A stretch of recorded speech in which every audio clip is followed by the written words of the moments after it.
Hi friends, the voice of Hind Rajab పాలస్తీనా cinema. ఈ సినిమాకి కౌతర్ బెన్ హనియా అనే స్త్రీ దర్శకత్వం వహించారు. ఈ సినిమా చూసిన ప్రతి ఒక్కళ్ళ గుండె బరువెక్కిస్తుంది. ఈ సినిమా ఎలా ఉందో ఇప్పుడు చూద్దాం. హింద్ రజాబ్ హనూద్ అనే 6 ఏళ్ల పాప, పాలస్తీనా పాప చనిపోయిన తన ఫ్యామిలీతో పాటు కారులో ఇరుక్కుపోయి లోపల ఉండిపోతుంది. అయితే పాలస్తీనా కాల్ సెంటర్కి కాల్ చేసి తనను కాపాడమని వేడుకుంటుంది. ఆ అమ్మాయి లొకేషన్ కనుక్కోవడం కోసం, ఆ అమ్మాయిని కాపాడడం కోసం ఆ కాల్ సెంటర్లో ఉన్న ఒమర్, రానా హసన్, మహిదీ, నిస్రీన్ ఏం చేశారు? అయితే ఆ పాపను వాళ్ళు కాపాడగలిగారా లేదా? చుట్టూ దాడులు చేస్తున్న ఇజ్రాయెల్ ఆర్మీని దాటుకొని వెళ్ళి ఆ పాపను కాపాడగలిగారా? 70 నిమిషాల పాటు వీళ్ళతో ఆమె మాట్లాడిన రియల్ వాయిస్ ఉపయోగించుకొని దర్శకురాలు కౌతర్ బెన్ హనియా అద్భుతంగా తీసింది ఈ సినిమాని. సినిమా అంతా కాల్ సెంటర్లోనే జరుగుతూ ఉంటుంది. ఎక్కడ బయటికి వెళ్ళదు, కనీసం వీధిలోకి కూడా వెళ్ళదు. సినిమా చూస్తున్నంతసేపు మెల్లిమెల్లిగా ప్రేక్షకుడి గుండెల్లో బాధ, బరువు ఎక్కువైపోతూ ఉంటుంది. ఆ పాపను వాళ్ళు కాపాడారా లేదా నాకు కూడా చాలా బాధ కలిగింది. చివరికి ఆ పాపకి ఏమైందో తెలిసిన తర్వాత గుండె బరువెక్కిపోతుంది. క్లైమాక్స్లో రియల్గా జరిగిన ఫుటేజీలు చూపిస్తారు. ఈ సినిమా ఇంటర్నెట్లో అవైలబుల్గా ఉంది. ఆస్కార్ నామినీ కూడా దక్కించుకుంది. చాలా బాధాకరమైన సంఘటనని తెర మీద అద్భుతంగా ప్రజెంట్ చేసిన దర్శకురాలికి హ్యాట్స్ ఆఫ్ చెప్పాలి. కౌతర్ బెన్ హనియా హై ఎమోషన్స్ని తెర మీద చూపించిన విధానం ఆకట్టుకుంటుంది.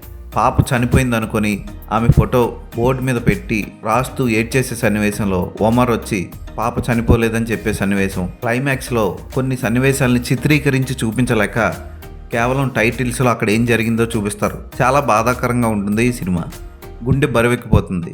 ఆ పాప వాయిస్ వింటున్నంతసేపు తను నన్ను కాపాడండి, తీసుకెళ్ళండి ఇక్కడి నుంచి అని వేడుకుంటున్నప్పుడు మనకి గుండె బరువెక్కిపోతుంది. ఆ పాప వాయిస్ వింటున్నప్పుడు మన ఇంట్లో పాప అన్న ఫీలింగ్ కలుగుతుంది మనకి. చివరికి ఆ పాపకి ఇష్టమైన సముద్రం గురించి కూడా ఆ పాప ఒరిజినల్ వీడియో చూపిస్తూ సినిమాని ముగిస్తారు. చాలా బాధాకరంగా అనిపిస్తుంది ఈ సినిమా. మీరు బాధాకరమైన సినిమాలు చూడలేము అనుకుంటే మాత్రం ఈ సినిమాని చూడకండి. ఇది పాలస్తీనా లాంగ్వేజ్లోనే ఉంటుంది. అక్కడక్కడ ఇంగ్లీష్ డైలాగ్స్ ఉంటాయి.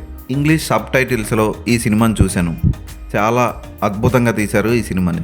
చిన్నపిల్లలకి ఏదైనా అయితే బాధపడేవాళ్ళు ఈ సినిమాని చూడకండి.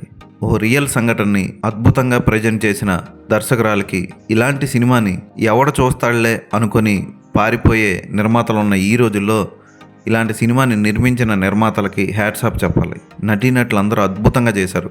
ఫోటోగ్రఫీ, బ్యాక్గ్రౌండ్ స్కోర్, విఎఫ్ఎక్స్ అదిరిపోతాయి సినిమాకి. టెక్నికల్గా కంటే దర్శకురాలు ఎంచుకున్న స్క్రీన్ ప్లే, కథ చెప్పిన విధానం ఆకట్టుకుంటుంది. ఖచ్చితంగా ఈ సినిమాని చూడండి, మిస్ అవ్వకండి. ఈ సినిమా క్లైమాక్స్ అయిపోయిన తర్వాత నేను ఒక 10 నిమిషాలు ఏం మాట్లాడకుండా ఏమీ చేయకుండా ఉండిపోయాను. గుండె బరువెక్కిపోయింది. ఇలాంటివి ఈ సినిమాలో హింద్ రజాబ్ హనూద్ అనే చిన్న పాప గురించి చూపించినందుకే నాకు ఎంత బాధ కలిగిందే. ఎంతమంది పిల్లలు, ఎంతమంది అనాథలు అయిపోయారు, ఎంతమంది కుటుంబాలు కోల్పోయారు. ఈ సినిమాకి 5కు 5 ఇచ్చినా తక్కువే. అందుకని ఈ సినిమాకి నేను రేటింగ్ ఇవ్వను. అద్భుతంగా ఉంది ఈ సినిమా, మనసును కదిలించింది. ఈ సినిమా చూడాలంటే ఖచ్చితంగా మీకు ఓపిక ఉండాలి. ఎందుకంటే ఈ సినిమా ఇంగ్లీష్లో లేదు, ఇంగ్లీష్ సబ్ టైటిల్స్లోనే చూడాలి. వైలెన్స్ లేకున్నా భయంకరమైన వైలెన్స్ ఉంటుంది ఈ సినిమాలో. ఆ పాప వాయిస్ విన్నప్పుడల్లా గుండె కలుక్కుమంటుంది మనకి. ఏడ్పించేసింది ఈ సినిమా నన్ను.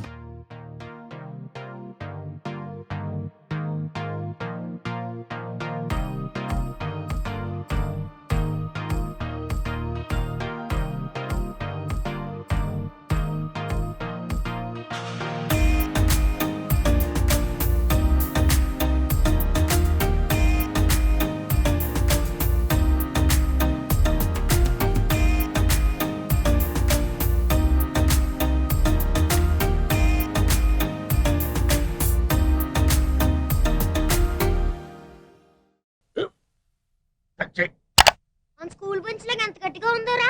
కొట్రా, కొట్టు, పర్లేదు, కొట్టు. అబ్బా చైన్ పెట్టేసింది బాబాయ్. ఆ, నీకు ఏంటి నువ్వు కొడతావా? కమా బిట్ మీ యార్. వద్దు బాబాయ్.